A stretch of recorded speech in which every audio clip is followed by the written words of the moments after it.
So now we're going to be working on Benford's law.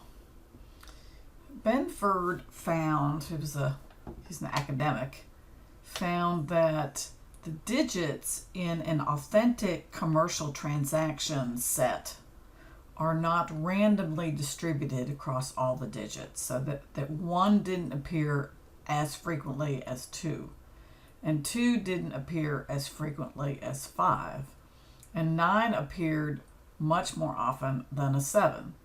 And you can probably think about that in terms of when you've gone to the store, there's fewer items that are $1.77 versus $1.99.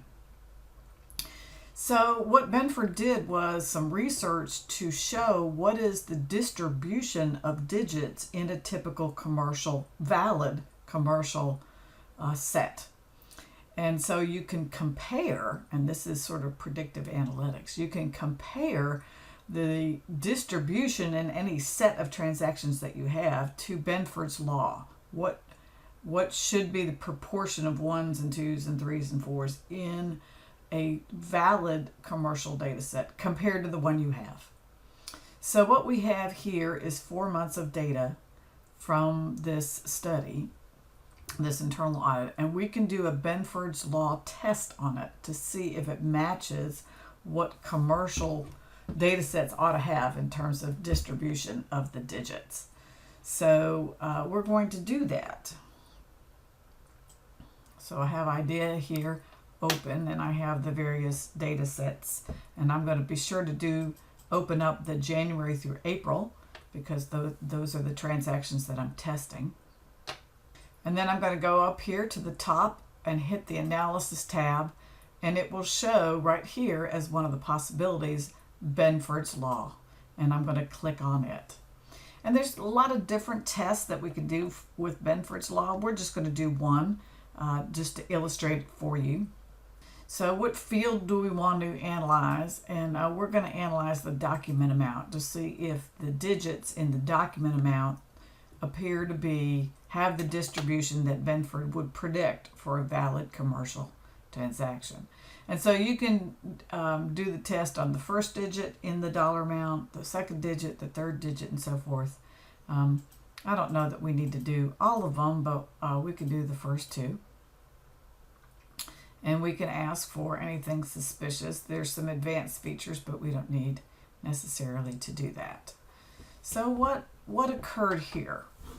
So there are 9 possible digits that you could have for your first digit. This is the first digit positive value. And so the blue says how many of the digits, so a lot of the digits started with a 1, a lot of the digits started with a 2, fewer of the digits started with 3, 4, 5, 6, 7, 8, 9. The valid would be the red is the predicted, and then the upper limit is this pink, and the lower limit is this green. So we have too many 1s, we have too many 2s, and not enough of the other digits in terms of the first digit in the dollar amount. So this would be a bust, or it would not comply with Benford's law. So let's think about that for our particular population. One of the rules here is that you're not allowed to charge anything over $2,500.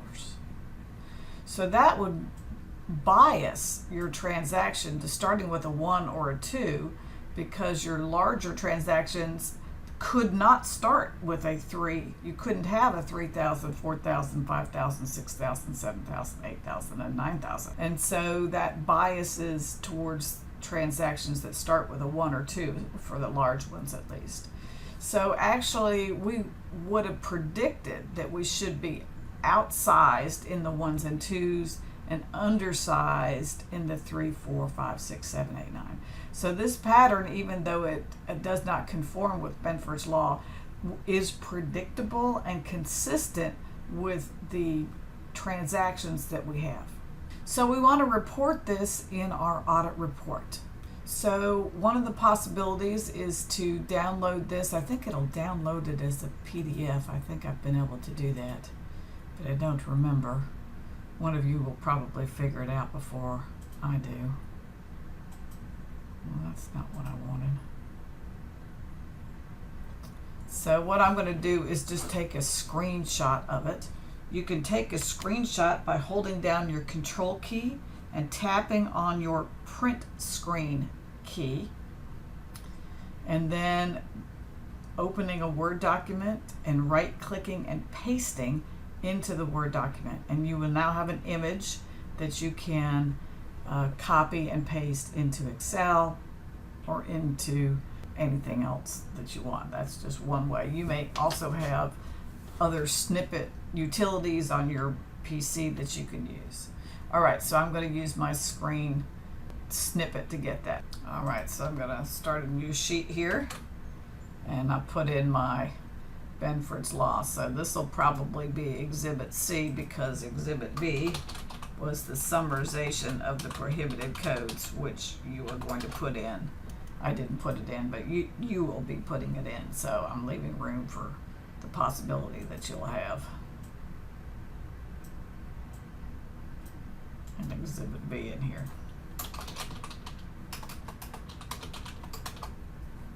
And of course your Exhibit B won't be empty. Okay, so we have this Exhibit C, and we can't just leave it in here and let the reader interpret it. We have to actually put in some comments to explain what's going on here. So let's put in our explanation. So I've typed that out for you here without you having to watch me type.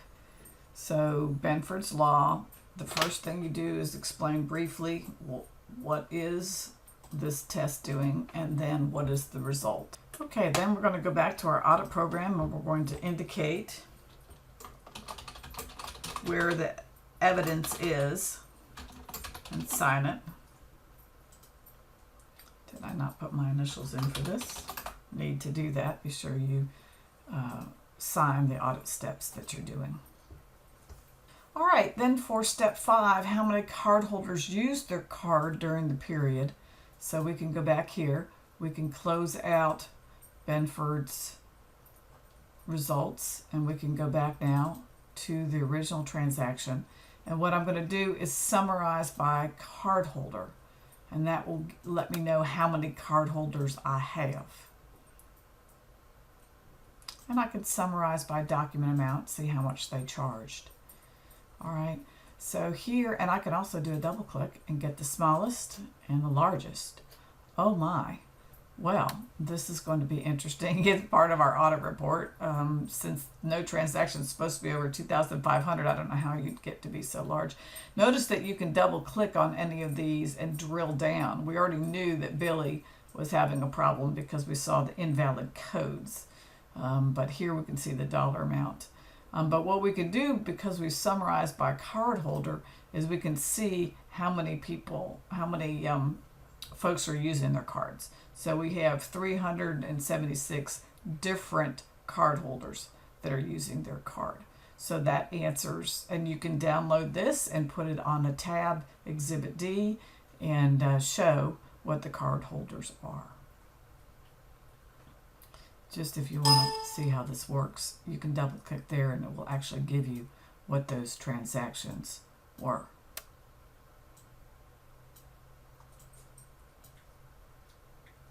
Okay, well, that's going to require some serious follow-up, and there is an audit step for that.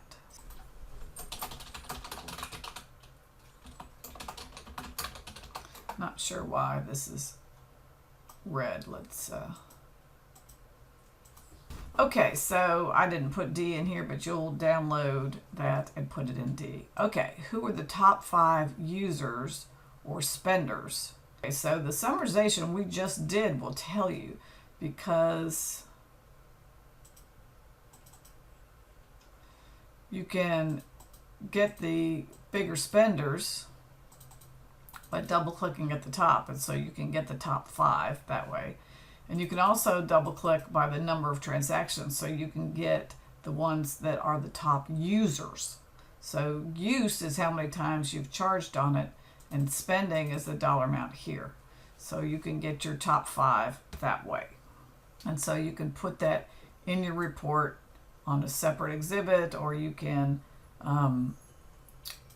put 2 different sorts in your Exhibit E, I'll leave that up to you exactly how you want to document that. So see Exhibit E. And of course, remember when you're downloading this from Idea to make your column labels professionally formatted in English and not just use the variable names. Okay, determine if cardholders have multiple cards. All right, well, we're going to do that one in the next video.